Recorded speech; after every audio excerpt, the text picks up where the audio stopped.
Hey everyone, welcome back to Active Self-Protection Extra. I got an interesting one for you today. I'm wearing the mask and some nitrile gloves because, of course, everybody is being careful and safe because of COVID-19, and I think we should.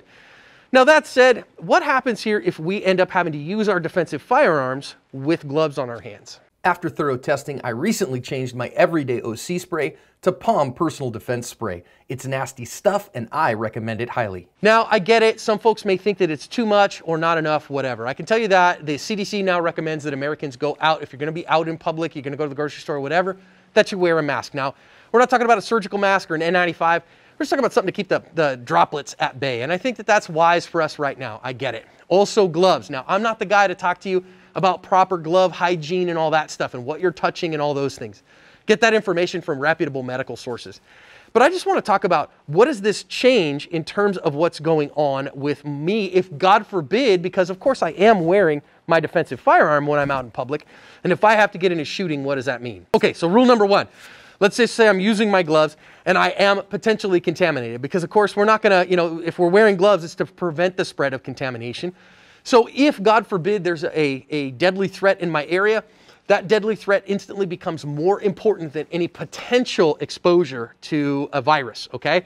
So I may be saying, hey, I'm using gloves because I'm out at the grocery store and I'm only touching things in the grocery store, so I'm not touching my person. Generally, that's what I'd say, right?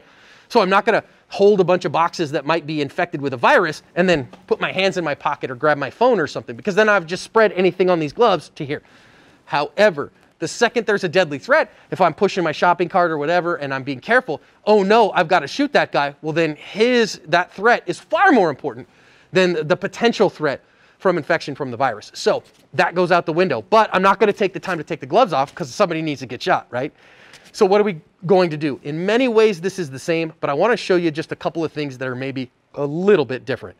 Number one, my palms. You notice here, I don't have the same kind of grippiness in my palms. Now these gloves, these particular nitrile ones, you might be able to see they have a little texture to them. Not everyone does, and some people are using some latex gloves instead. These nitrile ones fit my hands pretty well. They also have a little bit longer wrist on them. But you've got to recognize that your grip with this guy is going to feel a little different. So you might want to take a clean pair of gloves and work on your dry fire a little bit. Or what we're going to do today, just show you a little bit on the range. So in many ways, guys, we're not really going to change a whole lot. It's just going to feel a little different. So God forbid I have a threat down here. I'm going to get that gun out and get two hands on it. Now, because these gloves are pretty small, and they're not really going to change a whole lot. But one thing that you might notice when you put your hand on it is that it will rotate a little bit more. I don't have the same kind of grippiness in my palm that I have normally on this. And I might want to know kind of what that feels like. Now that said, if I'm doing my grip stuff right, if I'm pushing, really gripping front to back here and side to side here, it shouldn't give me too much difference. But of course, you're going to have to just kind of get a feel for that.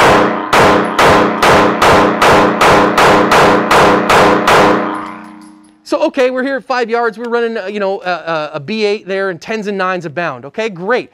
But what I want you to just get a feel here, if I just toss that one, I think I got another magazine here, is to get a feel for, wait a minute, what is this going to feel like? What is it going to look like? My trigger feels a little different. I will tell you that in the palms of my hands is where I feel a bit of difference, because usually this gun digs into that palm real tight, but because I have the latex or the nitrile in this case in between, it moves just a little bit.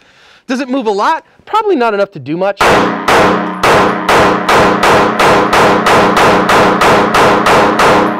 So that went 15. I will notice that my support hand was just a little harder to keep on there, but if you've got really good grip strength, you should be okay. Now, of course, when we get done, are we going to have to worry about things? Well, if somebody needed to get shot, then in that moment, the virus is not my biggest concern. That might hurt me later. This is going to kill me now if I don't do something about it. So am I really worried about this? No. Now, of course, once that all gets done, if I've been potentially exposed, now I have to worry about this cover shirt. Now I have to worry about my gun and disinfecting everything. Okay, fine. But the bigger concern was that. So am I really worried about these latex gloves or these nitrile gloves? Not really, but I would recommend that maybe you use a pair while you're out on the range just so you can get a feel for how they might affect the way that you shoot. Maybe work on your dry fire a little bit. That would at least give you a feel if, God forbid, you had to use them while you are out under the current restrictions.